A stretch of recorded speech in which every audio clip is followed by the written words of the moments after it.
Good morning, Amsterdam.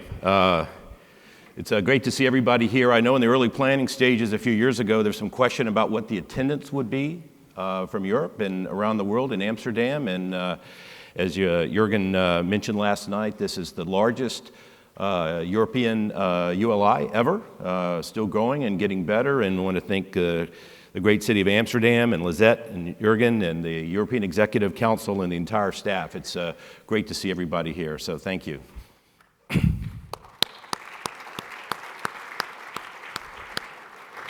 So this is going to be a little bit of a different format for me.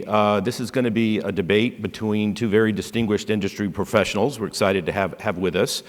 We're going to, early on, I'm going to ask you to vote. We're going to poll at the beginning, and we're going to ask you the same question at the end, so basically to determine if there's been any effect by the cases made by the moderators. This is kind of fun from a bunch of ways. The last time that I was with one of our distinguished speakers, Francois Tranche, he was the moderator, and Tim Wang and I were the speakers, and I was relaxed about it. And then I saw this kind of smirk on Francois's face, and I said, "Oh, this is not good. Wonder what that means." And he decided it would be much fresher if he didn't tell us what he was going to ask us. So we were in Shanghai in front of everybody, and Tim and I were just kind of on the spot, and Francois took some pleasure in that. So it's my great pleasure to have the opportunity to be the moderator now for Francois. But he's never one to be outdone. So I was trying to hire a young man out of Yale, and he actually stole him from us. He's his assistant to Francois now, and he actually produced these slides. So he knows how to really, play dirty. So let me quickly introduce these two distinguished panelists. Christina Gaw, who I think so many of you know from Gaw Capital. It's a great family investment management platform. Christina's been there for about 15 years. She's grown with her brothers the platform to $23 billion of AUM. They've got 6 commingled Asia funds, 3 in the U.S. She had a distinguished career at Goldman Sachs and UBS before joining her family. And when I say family, I mean that. Her mother in the early days used to sit on the front row at the investor conferences and ask the most difficult questions. So delighted to have Christina with us as one of the speakers.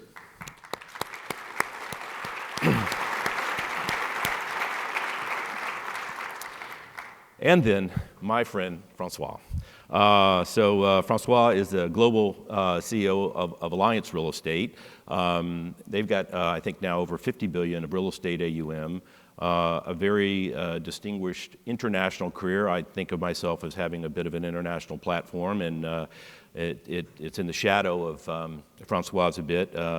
Former CEO of GE Capital Asia Pac and GE Capital Japan. He was in New York and London with Tishman Speyer, and in London with Goldman Sachs, in Berlin, New York and Berlin with Tishman Speyer, in London with Goldman Sachs, GE Capital in Western Europe and France. A very, very distinguished career, and in spite of the fact his aggressiveness in approaching this debate, we want to welcome Francois to the stage as well.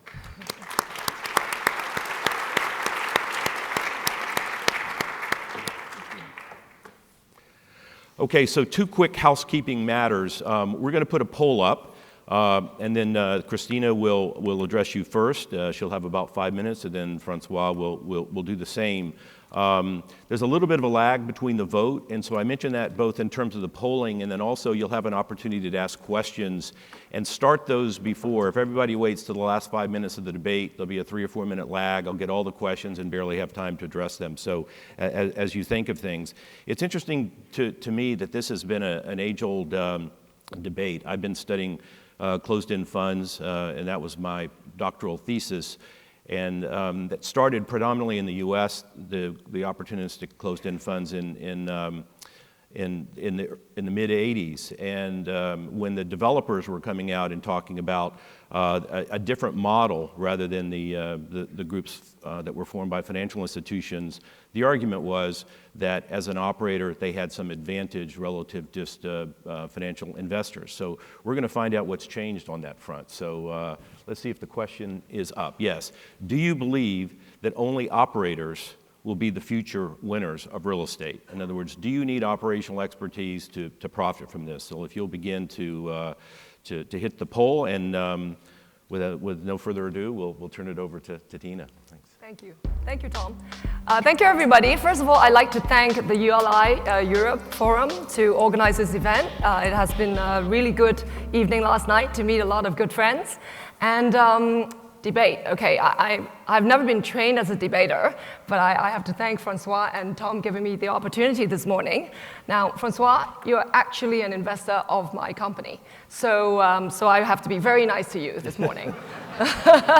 But a debate is a debate, and great ideas come from good debate, so I'll take the challenge on. Now, if I listen to a lot of the presenters over the last 2 days, we all know that global growth is slowing down. But real estate continues to be a very major asset class and is growing with importance as well. And I think a lot of the investors are looking for the extra alpha that could be generated from their real estate investments. So taking into perspective of how we actively manage our portfolio as an operator, operating partner to many of our investors, there are a couple of mega trends that are observed that I wish to share a little bit today. So first, let's go through some of these key megatrends in our society today. First, technology. Technological improvement have actually changed how people interact. And this change in connectivity actually have allowed asset managers and all operators, active operators, to stay very close to its tenants and actually be able to know more about the tenant needs and able to extract data to provide better user experience as real estate market become more of a B2C market. Secondly, demographics. This is actually a very interesting phenomenon because as population ages and a new generation of users begin to occupy buildings, different needs arise. And let's look at the different generations we're talking about. Oh, sorry. So I'm supposed to have my first page. I think it was before. Go back. Yes, okay. Right. So technology was the first point. Generational shifts. Well, there is a Generation X, which I'm in one of those. It's between the ages of 45 to 54. And this generation, we are flexible. We are independent. And we are the first generation to transition from analog to the world of digital. And I have to say that I'm pretty happy with the space being offered to someone like me, a user in office space these days. Then there's the Generation Y, whom we call the millennials. They're a pretty interesting group. So they consist of about 79 million of self-expressing children of the baby boomer generation. And they swiftly moved from digital to mobile. They're confident, they are sociable, but they are much less independent. And actually, they require quite a bit of attention and management. And I'm sure a lot of you agree to that. You're managers of millennials. I hope I'm not offending anybody, because there is a younger group here in ULI, I realize. But then there's also important to know about the next generation, which we call the Gen Z. So they are also called the digital natives. So there's about 74 million of them between the ages of 10 to 25. And I think a lot of the children from a lot of you here would actually notice how they behave. So basically, they are highly opinionated, they are connected, they are vocal, and they expect service and response immediately. But there's one good thing about them is they care deeply, and they have a heart. And occasionally, they're actually winning of the Times Magazine of the Year, Times Person of the Year on the cover. So ultimately, they may be a generation that actually saves us all. So therefore, we actually need to listen to their needs and cater to their needs and be nice to them. So then we go on to, so all of these actually requires operators to be critically to be on the ground. They need to be innovative. They need to grasp changes very quickly and execute in a very nimble way. Now, third, climate change, big topic. I think, again, in the last 2 days, we heard a lot about ESG being a very major topic and catering to the Gen Zs who actually has a heart and care. So climate change, big topic. Buildings have certainly played a very active role in contributing to carbon footprint, which has caused the worsening of the world's climate. So it's very important to have the foresight and determination to implement energy-saving initiatives early on, which is key to preserving our environment. So in order to accommodate all of these mega trends and catering to the fact that real estate market is becoming more of a B2C market, having the unique advantage of being an operator and being nimble, thinking out of the box is actually a winning business model. Now let's look at some of the examples. So this is a building that we manage and operate in Seattle. It is the tallest and the largest building in Seattle. And we have actually input technology infusion into the building, which we have actually put hub devices as well as sensors all around the building in an attempt to actually generate data from tenants, how they overutilize or underutilize certain space. And extracting from those data, which are actually quite cheap because you basically put technology devices all around, we are actually able to plan tenant needs in the future better. We're able to tell the tenants whether they need certain space more or less. And actually, as a side benefit, we also are able to reduce energy savings by about 20% in order to kind of activate energy flow, create a better and well-being environment for the tenants. All of these actually could only be done if we can stay very close to the changing needs of the tenants. Another example, this is actually a building in LA, downtown LA, Bradbury Building. It has a lot of history, and as you can see, there's a lot of open space and a very beautiful building. By listening to a lot of the needs of our tenants, we realized that actually we need to cater to the changing lifestyle as well. So there are a lot of the younger generation, they like to work from home, away from home. And as you could see, the design of the configuration, they are actually all fully furnished. It feels like home, feels like your living room. Creative office suites, we call them. And the great thing about it is tenants could move in and out. They only choose the size of the units, but not necessarily the design. They don't have to deal with the design. So it's very cost effective and less downtime needed when tenants are choosing to expand or kind of decrease in size, but yet they are still operating in a building where they're actually working with other companies or other people and collaboratively. So this kind of setup have generated 30% higher rental than a downtown Class A office building. So that's another creative operator work. Now, the social aspect. I think a lot of people, we talk about energy savings, environmental, which is a big topic, but let's talk a little bit about the social aspect. I heard about yesterday there are developers addressing the social needs of society by building more affordable housing, so to speak. But what about existing buildings? What can we do to actually work on existing buildings that that provide this kind of social aspect?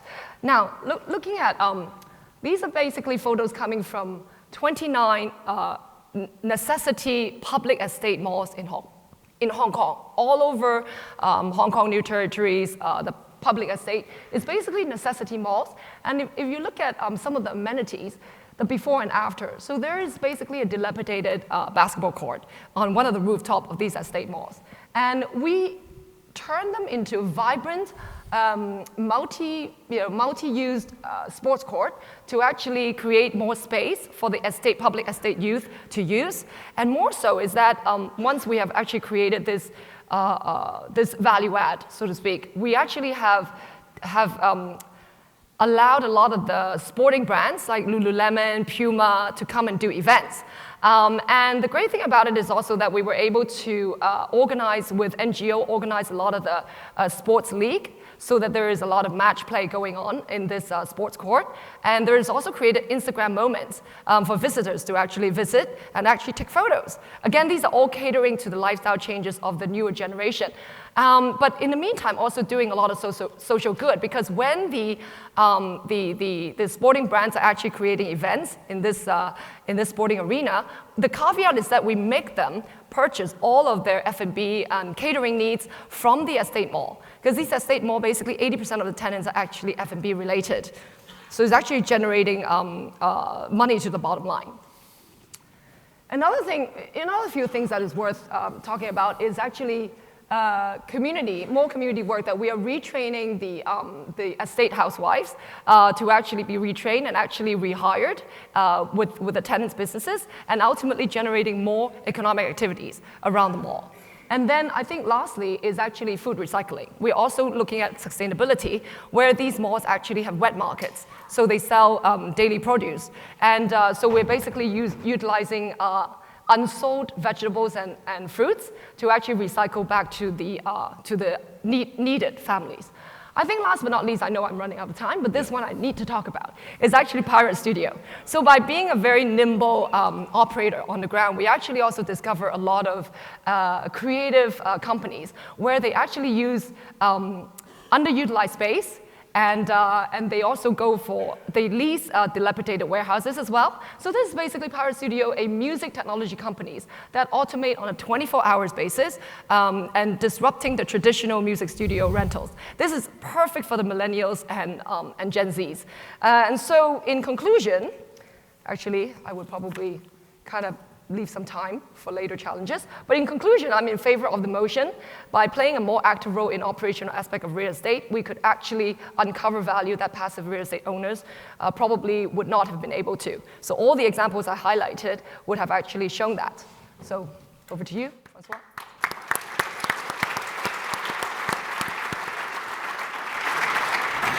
First of all, I should say to Christina that it's going to be a very nice debate, but because I really want Christina and her team and Goodwin to continue to do an amazing job for us in Asia, including in that community mall, which we are an investor with you. So I'm not going to sacrifice 30 minutes of glory for long-term pain if that is not the case.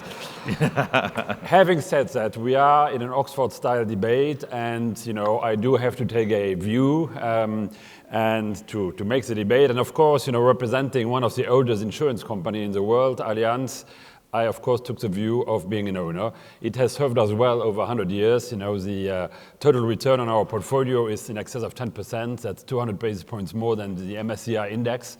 So as an owner, we have done pretty well. And in order to demonstrate my point, I need to go back in time. And I need to go back in time really, really back in time, 100 years. This is my home city in Paris, Place de l'Opéra, one of the iconic places in Paris, built by Haussmann, one of the legendary urban planners who basically had the foresight to come up with a very efficient urban planning for Paris, building what we call the Haussmannian buildings, which you can see on the side. They all look the same. They have retail on the bottom, they have office and residential, they have a balcony on the second floor and the fifth floor. And today, these buildings are still the most sought-after buildings in France, despite the fact they were built 150 years ago. And why is that?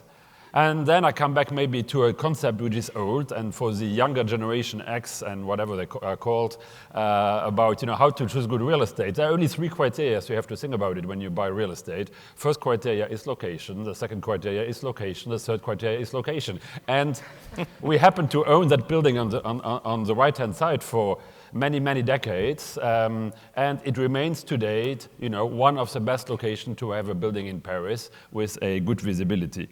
And as a matter of fact, you see what we have done with the building.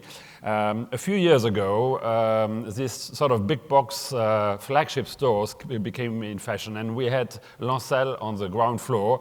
And Lancel told us, well, listen, flagship stores is now the way to do commerce.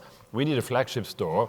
And we told them, not a problem. So we just took the first 3 floors, created a huge atrium, and we transformed what used to be an office building into a flagship store retail building. It shows you the flexibility of the building. And who knows, maybe in 10 years' time, flagship stores will no longer be in fashion. It's the last thing you want to own. And what we will do, we'll close down the atrium, and then we'll put office buildings and office space back. So as an owner, if you have the right location and you have a building which has a lot of flexibility in the way you can change the layout, I think it's still one of the best positions to be in. Now, you could argue your example is good, and Lancel is not a bad brand for bags, but if you negotiate with Louis Vuitton, LV, it's much more difficult, because they are, of course, the number 1 operator in the world these days. They are admired by everybody.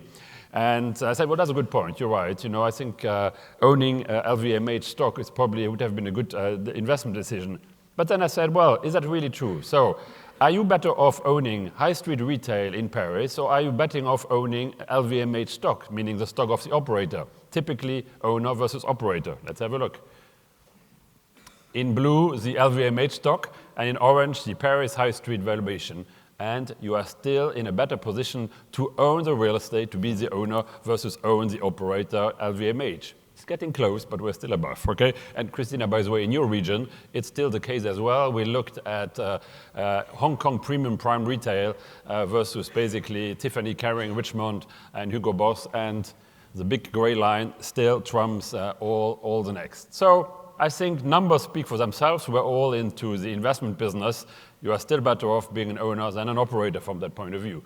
Then you could argue in the next point is that, yes, but operators sometimes can really change real estate, and high street retail is a bit specific. But let's speak about normal real estate like a shopping mall. And I had an example here with Westfield.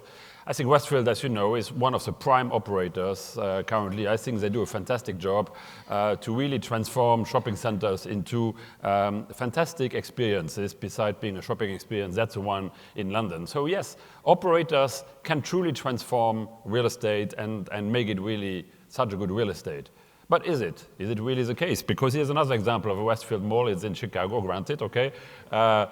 That funny picture there is what they want to make out of it. Below is what it is, a little bit sadder, and not many people. So don't expect operators to be miracles, and miraculously transform an asset because they are just good operators. It comes back to maybe location and where you are situated. So operators won't do miracles for you. This is now about retail. I think, Christina, you also have a co-working operator as well. And I think in the co-working space, it might be different because you do have really people who make huge difference. They use design, they change the tenant experience. And here's my favorite example of this is fantastic space. Huh? I think this operator is really doing a good job, in transforming, what maybe was average space into a fantastic space. So do you know who that operator is? WeWork. Very famous? WeWork. No, it's not Allianz, no. These are 4 different operators, These are 4 of them, They all do the same thing, by the way, okay? So it's very difficult to distinguish, what they do, okay? Okay? So, as an owner, and there are a bunch of them in the world, if you go to the next one you see, there are plenty of them. So I think maybe as an owner, it's always better to have the choice and just pick the best one at the moment of time or wherever you are, and then you just pick the one which just serves your need as an owner versus trying to be one yourself, and then you have to compete against many others, usually on similar terms. So I think this is basically my few arguments. One is as an owner, location still matters. As an owner, you have more flexibility to basically change the concept as time goes along. And then finally, I think as an owner, you have the choice maybe to choose the right operator. And I think, Christina, your arguments were good ones as well, I think, on technology. Technology will bring us closer as an owner maybe to the actual users. So depending on how technology goes, maybe we won't need the operator altogether, because technology will be as a bridge between the two.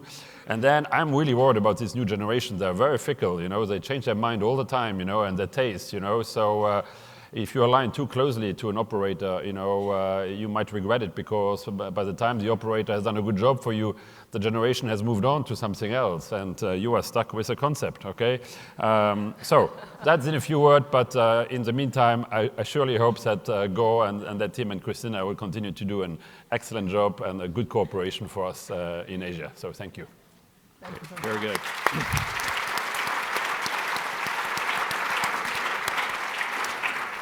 So 2 very interesting approaches. I think, Christina talked about the value of being closer to the tenants, understanding them, being a little more sensitive to change. It sounds a little bit like know your customer at the end of the day, as well as some of the operational input. And then, Francois, it's interesting, you made a very good case, I think, showing some financial comparisons and some return comparisons, but also just the concept that it's somehow easier to get in and out of real estate than operations or change operations. So I've heard that argued both ways, so very interesting. A couple of questions that came in.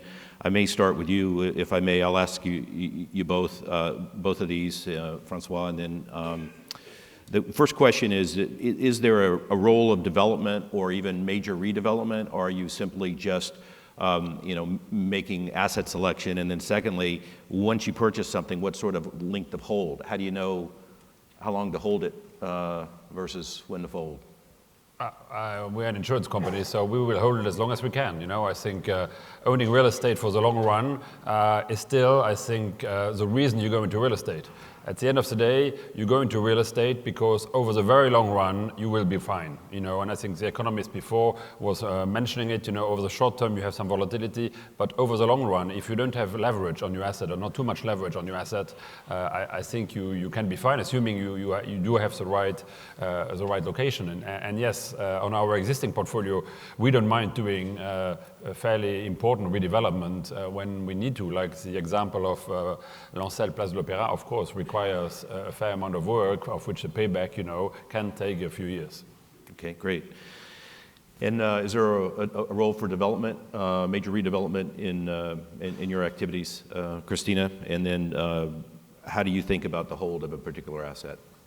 So our expertise is actually being an operator. So to that extent, I would say in some of the points that Francois have mentioned is that, yes, it is true, pure operations like companies, retail companies that Francois talked about, they look at one thing. But whereas we as a real estate operator, we actually have the ability to look at many different businesses and compare them and contrast the model as well. Even with the co-work space, as you mentioned, there are many different kinds. And usually what I realize in life is looking at a lot of companies or new ideas being formulated. Usually the first generation may or may not be the best kind. So you actually need to tweak and change. So the second or third generation actually becomes better. So to that extent, we are able to choose, and as an operating partner of many of the investor or passive owners, so to speak, we are on the ground. We have a lot of offices where we operate, where we have assets. So we're on the ground, we could grasp the changes very quickly, which is really needed. And so we could execute it in a much more nimble way. So it wouldn't be left with what Francois says. It's like we bring up an idea, and then by the time you do it, or the operator do it, that is already kind of moved on, right? So we are actually able to make the change very quickly and adapt to it, being a nimble operator. So I have two more for you, Christina. I think one is, do you feel that the consumers of office are changing dramatically, and is kind of the complexion of demand for office space changing? And then the second question is, are you in fact an operator? There's a suggestion here that maybe Greystar is more of an operator and you may be more of an active asset manager. So. Okay, so if I'm able to give more examples, it would actually show that a lot of times we are looking at the tenants' needs very closely, and because we actually operate in all different kinds of asset class, not just office. As you could see, we do public estate malls, which are necessity malls. We actually have done outlet malls, which are all very different asset classes. We also have started to do medical clinics related real estate. So to that extent, we are actually catering to the changing needs of the tenants. So I would still say that we are an operator, because for some of these businesses, like the medical clinic, real estate, linked to real estate platform, in a way, we are actually creating operating companies as well in themselves. So it's beyond an active asset management. In terms of are we kind of reacting to changing needs or in office space? I think one of your first question is, are we seeing a lot of changes in needs? Yes, we are. If we look at the United States especially, the changes are also very, very rapid. And that's why it linked to one of the examples that I showed in LA for one of our assets, where it is co-working, but it's not exactly co-working, because you're not in a WeWork type of environment. You actually have your own space, like your own living room, so home away from home. But yet, you're actually in the building with other businesses as well. So you're just kind of creating different products very quickly to cater to the changes that the tenants are looking for. Great, thank you. A couple for you, Francois, if I may. How important is data to you as an owner? Do operators have an edge if they hold the relationship with the consumer? And I'll let you answer that one. I've got another follow-up question.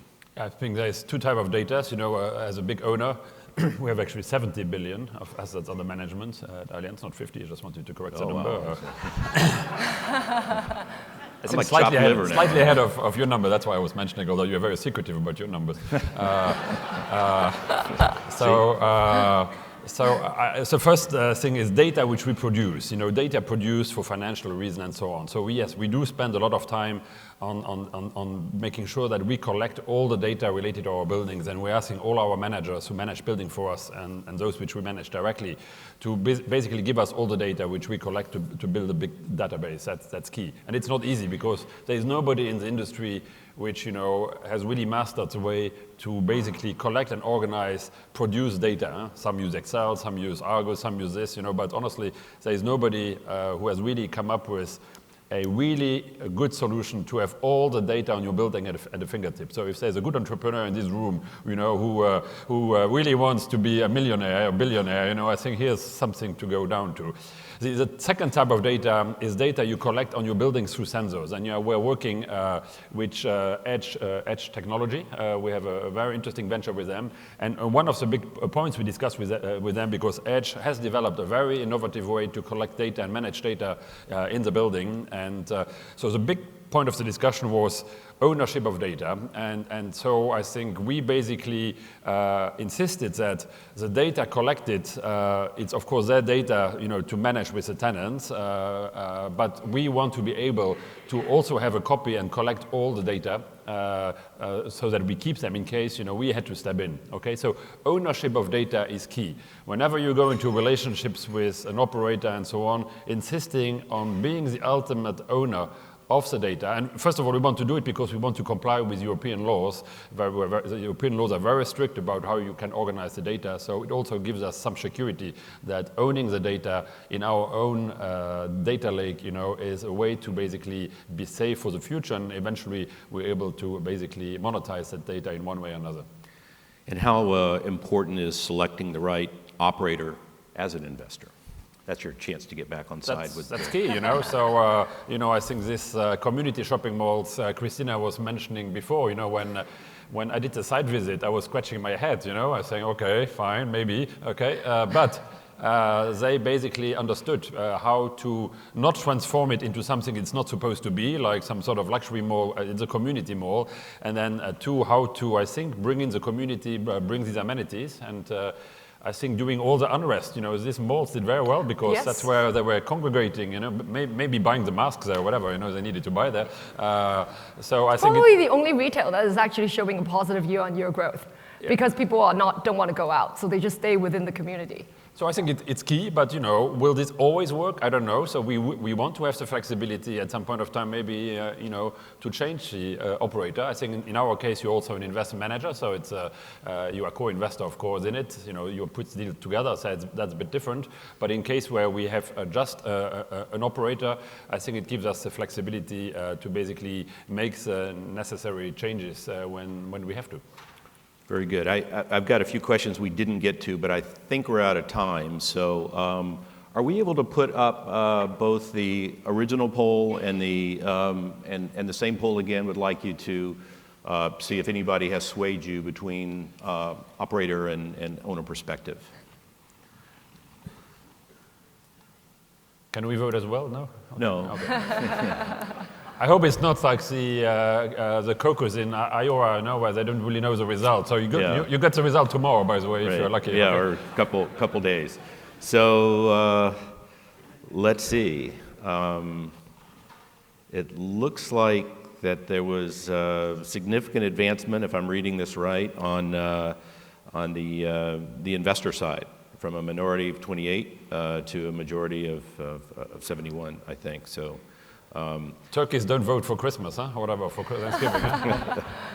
So I realized that, I didn't provide much content here. I just was directing the talent, but I did contribute. I'm a full-service moderator. I put a curfew on both of these people last night and made sure they got in, so they were fresh for you. I do want to say one thing before I get off the stage, is that I think actually the win-win solution is actually working with a super smart, big asset allocator like Francois' firm, with a nimble operator like Gall. I think that's a win-win strategy. Very good. Thank you both.